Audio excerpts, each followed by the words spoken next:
சந்தோஷமா கல்யாணம் பண்ண 2 ஜோடி சீக்கிரமாவே விவாகரத்தும் பண்றாங்க. இவங்க வாழ்க்கையில அப்படி என்னதான் நடந்திருக்கு அப்படின்னு பார்த்தோம்னா, ரொம்பவுமே சந்தோஷமா கல்யாண மேடைக்கு வந்த பொண்ணும், அவங்க மாமனார் தெரியாம அவளோட ட்ரெஸ்ஸும் மெரிக்கிறாங்க. அதுல தவறி கீழ போய் விழறா. இருந்தாலுமே அவளோட ஃபியூச்சர் ஹஸ்பண்ட் வேகமா வந்து அவளுக்கு ஏதோ ஆயிடுச்சுன்னு சொல்லி பதட்டமா அவளை தூக்கி ஒன்னும் ஆவலன்னு சொல்லி ரொம்பவுமே சந்தோஷப்படுறாங்க. இந்த சந்தோஷம் இவங்களுக்குள்ள நிலைக்கவே இல்ல.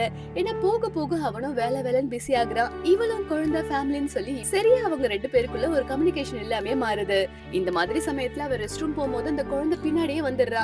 வேற வழி இல்லாம அந்த குழந்தையும் கூப்பிட்டு ரெஸ்ட் ரூம்ல உட்கார்ந்துட்டு இருக்கா.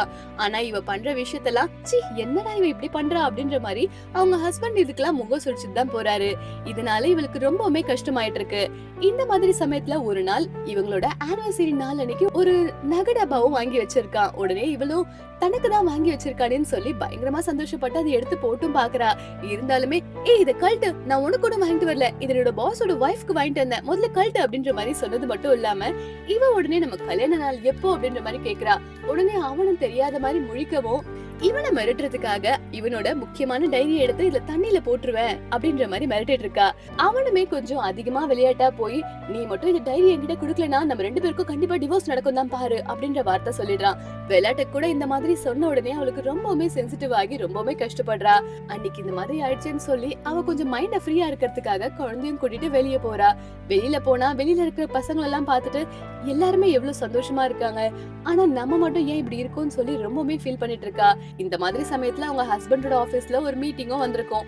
அந்த மீட்டிங்னால இவனால வீட்ல கான்சென்ட்ரேட் பண்ண முடியாம இருந்திருக்கும். அந்த நேரம் பார்த்து இந்த குழந்தைக்கு பயங்கரமா வாமிட்டும் வர ஹாஸ்பிடலுக்கு போக முடியாம இவளும் தவிச்சிட்டு இருக்கா. அந்த நேரம் கூட இவளோட ஹஸ்பண்ட் வராம அந்த மீட்டிங்லயே அவங்க பாஸ்க்கு ஐஸ் பிடிக்கிறதுக்காக வெயிட் பண்ணிட்டு இருக்கா. இந்த மாதிரி சமயத்துல இவனோட பாஸ் தான் வேற ஒரு அஃபேர் வச்சிருப்பாரு.